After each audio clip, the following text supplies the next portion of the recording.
আজকে আমি রান্না করব আমড়া দিয়ে ডিম, সাথে নারকেলের দুধ।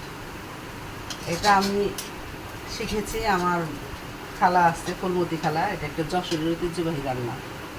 তো প্রথমে আমি লাল করে পেঁয়াজটা ভেজে নিয়েছি।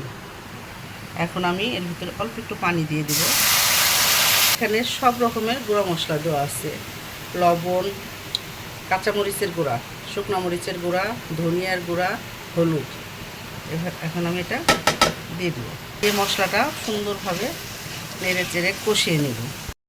মশলা কষানো শেষ। এখন আমি আমড়াটা দিয়ে দেব। সিদ্ধ করে রাখা আমড়াটা মশলার ভিতর দিয়ে ভালোভাবে কষিয়ে এর ভিতর আমি নারকেলের দুধটা অ্যাড করে দেব। এই নারকেলের দুধ দিয়েই আমি এই আমড়াটা ভালোভাবে কষিয়ে নেব। সুন্দরভাবে কষিয়ে নিয়েছি।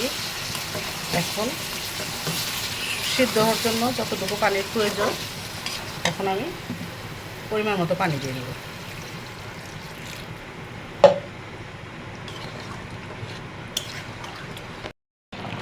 লাল করে ভেজে রাখা ডিমগুলা দিয়ে দিব এবং এর সাথে দিয়ে দিব গরম মশলার গুঁড়া। ভালোভাবে জাল করে নেব। চিনি দিয়ে এখন নামিয়ে ফেলবো। ঠিক এরকমভাবে রাখবেন, গামাখা গামাখা একটা গ্রেভি ভাব চলে আসছে। এইভাবেই রান্নাটা শেষ করে ফেলবেন। এটা ফাইনাল লুক। তরকারিটা রান্না করছি, এখন একটু টেস্ট করে দেখি কেমন হয়েছে।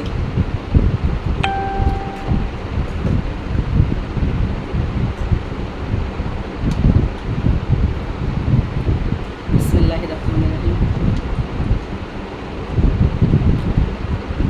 অসাধারণ, অনেক মজা হয়েছে।